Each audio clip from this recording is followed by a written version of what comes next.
நீங்க credit card use பண்ற credit card யூசர்ஸா? அப்ப இந்த வீடியோ உங்களுக்கு தான். நம்ம நார்மலா கிரெடிட் கார்டு யூஸ் பண்ணும்போது இதெல்லாம் மிஸ்டேக்ஸ் அப்டினே தெரியாம நெறைய மிஸ்டேக்ஸ் பண்ணுவோம். அது என்னென்ன அப்படிங்கிறத கிளியரா இந்த வீடியோல நான் சொல்லப் போறேன்.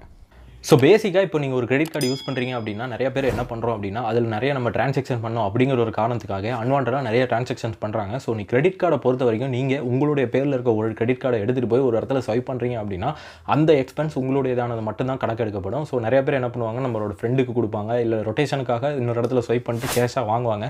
ஸோ இந்த மாதிரியான அன்வான்ட் டிரான்சாக்ஷன்ஸ் நிறையா பண்ணுவாங்க. ஸோ இது மூலிமா என்ன பாதிப்பு வரும் அப்படின்னு வந்து பார்த்தீங்கன்னா, நீங்கள் இப்போ ஒரு மாதம் 10,000 ரூபா அதில் செலவு பண்ணுறீங்க அப்படின்னா எந்த வித பாதிப்பும் இல்லை. So end of the year எவ்வளோ வரும் அப்படின்னு பார்த்தீங்கன்னா 1,20,000 வரும். இதுவே நீங்கள் ஒரு பெர் டே அதில் ஒரு 10,000 ரூபா ரொட்டேஷனுக்காக ஸ்வைப் பண்ணுறீங்க அப்படின்னா எண்ட் ஆஃப் த மந்த் அது எவ்வளோ ஆகும் அப்படின்னு வந்து பார்த்தீங்கன்னா கிட்டத்தட்ட 3 லட்ச ரூபா வந்துடும். So end of the year நீங்கள் கணக்கு போடும்போது கிட்டத்தட்ட 36 லட்ச ரூபா கிட்ட வரும். ஸோ 40 லட்சத்துக்கு மேலே போகுது அப்படிங்கிற பட்சத்தில் பார்த்தீங்கன்னா ஒரு பெரிய பிஸ்னஸ் கம்பெனிஸ் பண்ணுற டிரான்சாக்ஷனை நீங்கள் பண்ணிட்டு இருக்கீங்க அப்படிங்கிறத தான் அர்த்தம். என்ன தான் நீங்கள் அதை ரொட்டேஷன் பண்ணி திரும்ப அந்த அமௌண்ட்டை வாங்கி உள்ளே கொடுத்தாலுமே அந்த டிரான்சாக்ஷன் எல்லாமே உங்கள் கணக்கில் தான் சேரும். ஸோ இதனால் நிறையா பிரச்சனைகள் உண்டாகிறதுக்கு வாய்ப்பு இருக்குது. அது மட்டும் இல்லை, கிரெடிட் கார்டு யூஸ் பண்ணுற நிறைய பேருக்கு தெரியாத ஒரு விஷயம் என்ன அப்படின்னு வந்து பார்த்தீங்கன்னா அவங்களுடைய ரீபேமெண்ட். ஸோ ரீபேமெண்ட்டை நீங்கள் டேட்டை தள்ளி கட்டினாலோ இல்லை மினிமம் பேமெண்ட் கட்டினாலோ உங்களுடைய சிபில் ஸ்கோர் பாதிக்கப்படும்.